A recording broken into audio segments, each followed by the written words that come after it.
Hey, what's up? Welcome to Build with Wakas.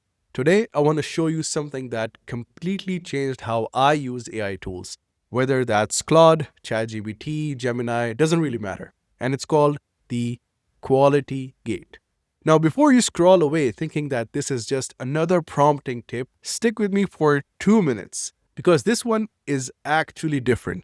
It's simple, it works whether you are a complete beginner or you've been using AI for years, and once you get it, you are never going back to the old ways. So, what is quality gate? A quality gate is basically a short set of rules that the AI has to pass before you accept its response. That's literally it. Instead of typing your prompt and just hoping for the best, you're telling AI, here's what a good answer actually looks like. Meet this standard or try again. And here's the thing, most people are still doing it the old way. They type something, all right, they hit enter, look at whatever comes back, and they go like, that's fine, I guess, and they move on. Or they hit generate like 5 times and praying the fifth one magically understands them better. Does that sound familiar? Yeah. I mean, we've all been there, right? So here's what happens exactly. AI tools cannot read your mind. If you don't define what good means to you, the AI just plays it safe.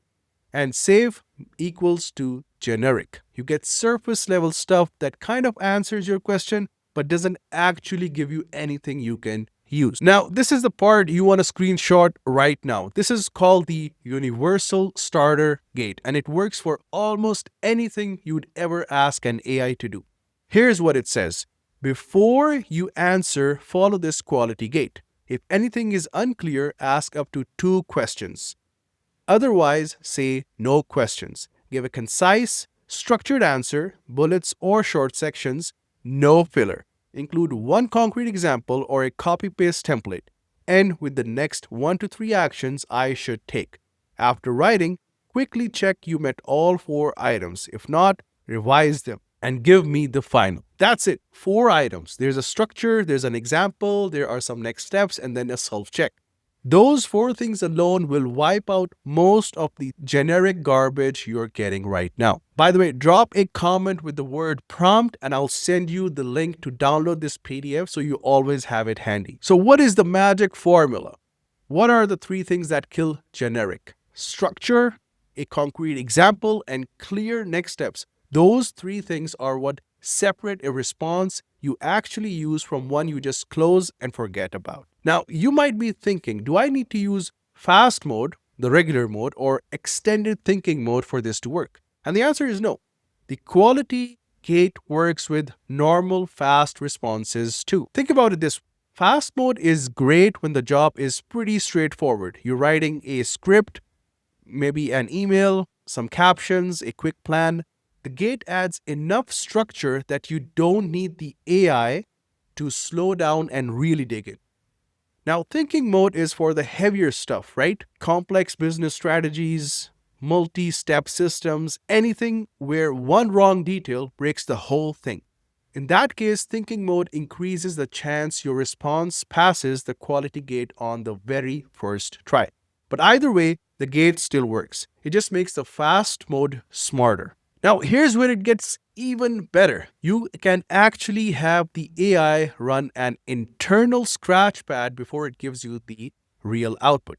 What that means is you tell it to plan privately first, okay? Organize its thoughts, do a self-check, and then give you the clear final answer. You never see the messy planning. You just get the good stuff, right? And you don't need a special mode for this either. You just need one line to your prompt. Take a moment to think privately. Make a quick internal outline and self-check.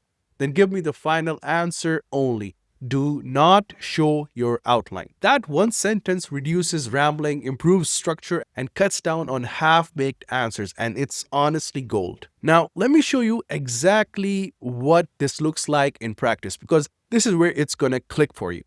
Without a gate, you might prompt it like this. Help me write a YouTube script about communicating with your team. Now, what do? You get broad trips, you get no real structure, and you get nothing you can actually film from. Now, with the gate, you are going to say something like this. Act like an executive training coach for managers and executives. Help me write a 3 to 5 minute YouTube script about communicating with my team in the most effective way.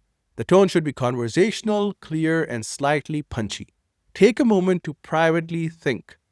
Make a quick internal outline and self-check, then give me the final answer only. Do not show your outline. Before you answer, follow this quality gate. If anything is unclear, ask up to 2 questions. Otherwise, say no questions. Give a concise, structured answer, no fillers. Include one concrete example or a copy-paste template. End with the next 1 to 3 actions I should take. After writing, quickly check you met all 4 items. If not, revise and then give me the final answer. So what it does here is that it has the same topic, then you add the private line, and then you paste the quality gate. It's the same topic, but gives you completely different results. They are much more focused and structured and actually usable. And look, you didn't have to beg AI to do better, right? You didn't write a novel of a prompt either. You just define what better means. You define a role, a format, a private plan, and then a quality gate. So it's more focused, more structured, and usable, right? So that's the whole architecture. So to break it down, the full prompt architecture is 3 blocks. Okay, first, your role, audience plus format. And then you have the private plan. And then you have the third one is the quality gate. That's the complete system. You build it just once and reuse it every single time. And here's the last move, the one that saves the most time. If the AI gives you something that still feels kind of off, don't just hit regenerate. Don't rewrite your whole prompt either. Just reply back with this. Run the quality gate. Tell me what failed. Fix only what failed. Recheck and then give me the final answer. So it's just one reply and you've now turned the AI into its own editor. It finds what it missed, fixes just that, and then gives you the final version. And that's huge in my opinion. All right, here's your challenge. Take the last prompt you used that gave you a bland, generic answer, and then add a role, all right? And then you add an audience and format right at the top, and then you paste the private plan line right below that, and then finally you paste the universal starter gate below it, and then you hit enter. You're going to see a difference immediately. There's going to be less fluff, there's going to be more structure, and more stuff you can actually use. And if you want the PDF with all of this, the universal starter gate, the private plan line, the full prompt architecture, drop a comment below that says prompt and I'll get you the link. And if this helped you out, hit that like button. It generally helps the channel grow. And if you want more content like this on AI tools, automation, and actually getting useful output, make sure you subscribe to Build with Wakas. All right, that's it for today, and I'll see you in the next one. Peace.